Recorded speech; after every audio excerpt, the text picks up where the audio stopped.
Yan, ako'y nakabili ng pusit. Alam niyo ba kung magkano yan? 140 kalahat. Hindi, 200 pala yan. 400 ang kilo niya, ang kalahati yan, 200. So, ito naman yung kamyas. Itong kamyas na to, tanim namin yan. Dito sa amin, puno namin galing yan. Kung bibili ka pa, di lalo na. O, diba? Tapos, meron tayong bawang, tapos meron tayong sibuyas. Ito ang aking lulutuin ngayong tanghalian.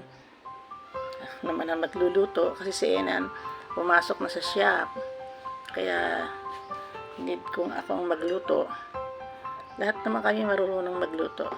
Abangan nyo yung luto naman ni Gerly, lutong Ilocana sa susunod. Pero ngayon ito ang aming iuulam at medyo mahangin-hangin na sa labas, kaya kailangan kong magluto, baka may mawalan ng kuryente, dumilim dito sa aking kusina.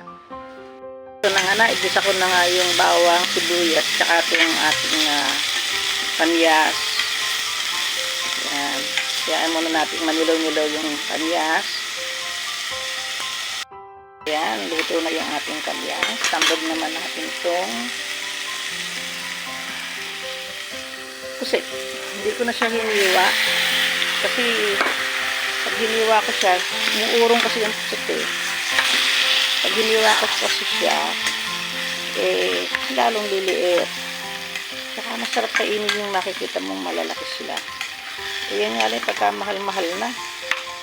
Diyos million ni amor. Pero sariwa naman at matataba. So, ito na. Luto na siya. Pero organic ang ating pinampaasin kasi ngayon kamyas galing sa aming puno. At masarap pag ginigisan mo muna yung kamyas bago ilagay yung pusit. So, ayan. Kung hiniwa ko pa siya, di lalong lumiit. Thank you very much for watching. At tara na para tayo ay mananghalian sa masarap na pusit na ating ulam ngayon. Bye-bye. See you in my next vlog.